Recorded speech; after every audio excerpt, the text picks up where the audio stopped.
Spirit Rock is this beautiful valley, and over 20 years this community has blossomed here. And so it's become a place for all kinds of people to come back to and remember their heart, remember compassion, remember that they can be free. It's a refuge. It's a place for people who have busy, engaged lives to come, take some time out, and to reconnect with themselves.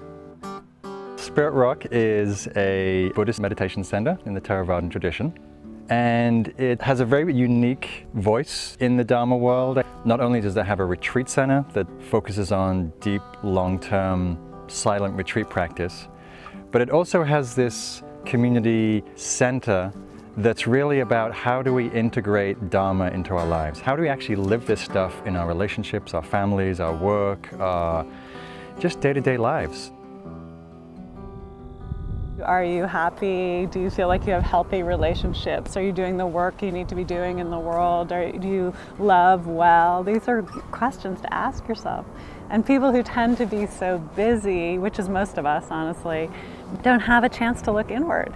And Spirit Rock is a place where you can come and stop and see what's going on inside. And in that process, all sorts of transformations can happen. It beats being neurotic, compulsive, contracted, obsessed with what's next, obsessed with what's happened before, and it creates a kind of openness to be really responsive to ourselves, responsive to life, to think clearly, to speak clearly, to act in ways that are sensitive. Have you ever noticed the way that you might ask your mind to do something that doesn't do it? You ever noticed how often the mind is just running like a tumble dryer? The same old thoughts. You know, there's some study that says we think about 65, 70,000 thoughts a day, and like 90% of them we had yesterday. I mean, most of us are so disconnected from our sense of who we actually are. And so because of that, we act in ways that are harmful to ourselves and to others. We anesthetize ourselves with this whole busy lifestyle. But if we were just to sort of turn around and stop and see what's going on, we might be surprised what we'd find. We might begin to develop a healthy relationship with ourselves. The benefit is that you're connecting with a meaningful vision of life and the potential that each of us as human beings have to realize parts of ourselves that haven't been developed before, qualities of wisdom and compassion and insight into the nature of reality. It's a very big vision that the Buddha offered. And what's so great is that people come here and find that vision in their own experience. People get the mistaken idea that if they're meditating, all their thoughts go away and they're supposed to be silent. But the mind produces thoughts. It secretes them the way the salivary gland secretes saliva. The thoughts just come flowing through the mind. And to meditate doesn't mean you don't have thoughts or feelings or emotions or any of that.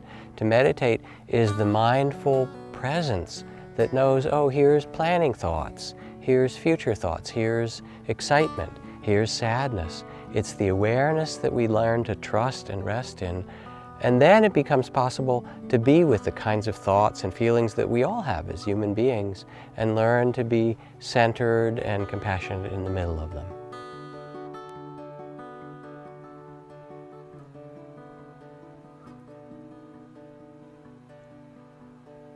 At Spirit Rock, we're trying to develop a quality of mind that can be present no matter what's happening.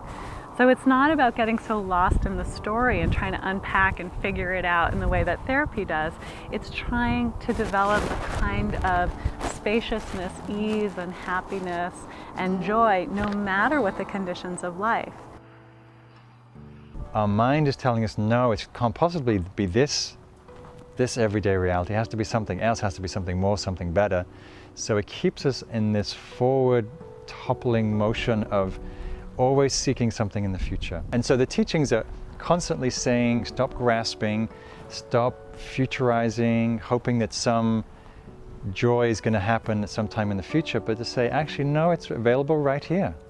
It's available to anybody.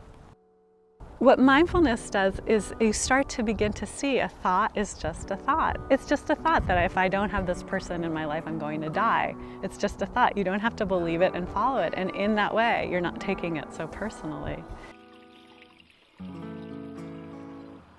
The Buddha was very clear about suffering being different from pain. That suffering is the imperative in the mind to have things different from how they are. May this moment never end. It will. And then the mind suffers. Or we add on to the pain, this shouldn't be happening. It is happening.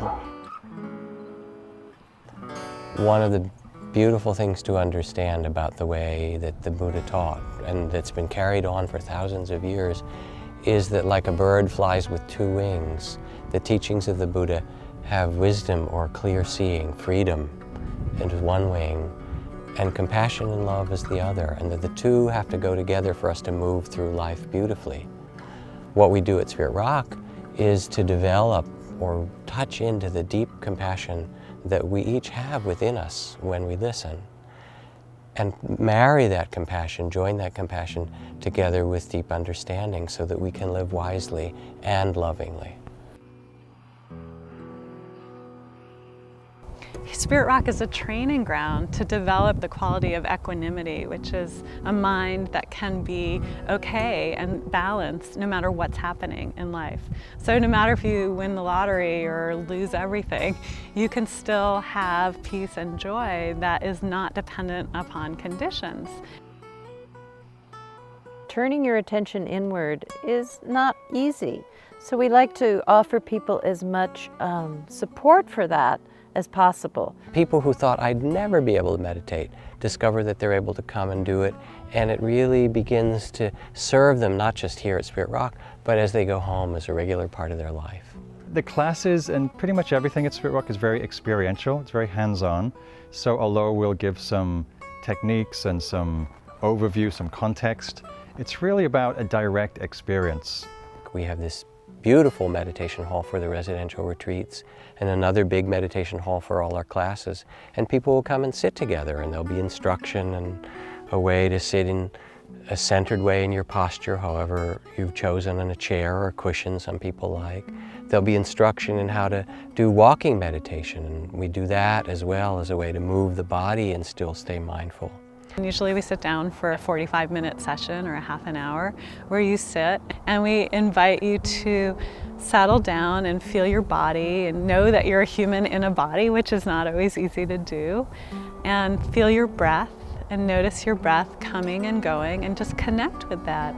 And in that process, your stress level can really drop because usually we're so out of our bodies. But just in that simple act of non-judgmentally coming to the present moment deliberately, we begin to see what's here. Then our mind starts to wander and we think about 100 different things.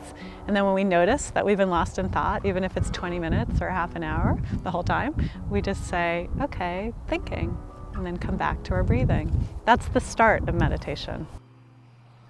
We are a community of lay practitioners. Most people here have families, children, mortgages. We share the lifestyle of the people that come here for teachings. One of the things about Spirit Rock is that it's very American. We don't have robes and chanting and the kinds of Buddhist cultural forms that you might find at various Buddhist centers. We really try to make it a part of our own culture. And when people come, they may think, well, how does this fit in?